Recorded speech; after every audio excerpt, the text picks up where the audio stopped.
রয়টার্সকে দেওয়া এক সাক্ষাৎকারে জেনারেল ওয়াকারুজ্জামান বাংলাদেশের সাম্প্রতিক বিভিন্ন বিষয়াবলী উল্লেখ করেন।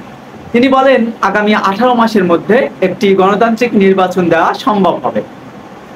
এই সাক্ষাৎকারে বাংলাদেশের বেশ কিছু বিষয় উঠে আসে। সেখানে তিনি উল্লেখ করেন,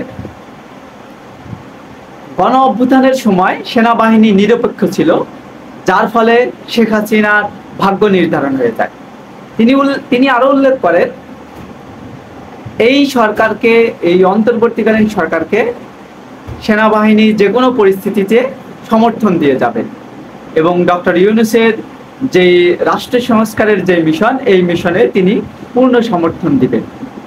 এবং সবচেয়ে গুরুত্বপূর্ণ যেই আলোচনাটি তিনি করেন, তিনি বলেন যে সেনাবাহিনী বাংলাদেশের রাজনীতিতে হস্তক্ষেপ করবে না। এটি সেনাবাহিনীর একটা ইতিহাস, ঐতিহ্য। সো এই কারণে বর্তমানে তারা কোনো ধরনের হস্তক্ষেপ করবে না।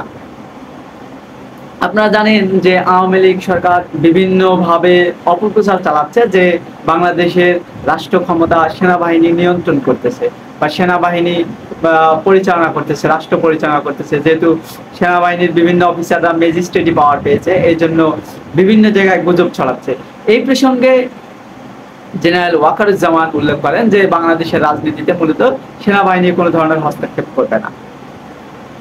বর্তমান বাংলাদেশের সেনাবাহিনীর সংস্কার নিয়েও তিনি কথা বলেন যে রাষ্ট্রপতি এবং প্রধানমন্ত্রীর মধ্যে একটা ক্ষমতার ভারসাম্য তৈরি হলে সেখানে রাষ্ট্রপতির আন্ডারে থেকে সেনাবাহিনী পূর্ণ স্বাধীনভাবে কাজ করতে পারবে। আর ডক্টর ইউনূস সাম্প্রতিককালে বাংলাদেশের যে নেতৃত্ব দিয়ে যাচ্ছেন, তিনি গ্রামীণ ব্যাংক প্রতিষ্ঠা করে সারা বিশ্বে আলোড়ন সৃষ্টি করেছেন, যার কারণে ডক্টর ইউনূসের প্রতি গণ অভ্যুত্থানের সময় ছাত্র জনতা আস্থা রেখেছেন।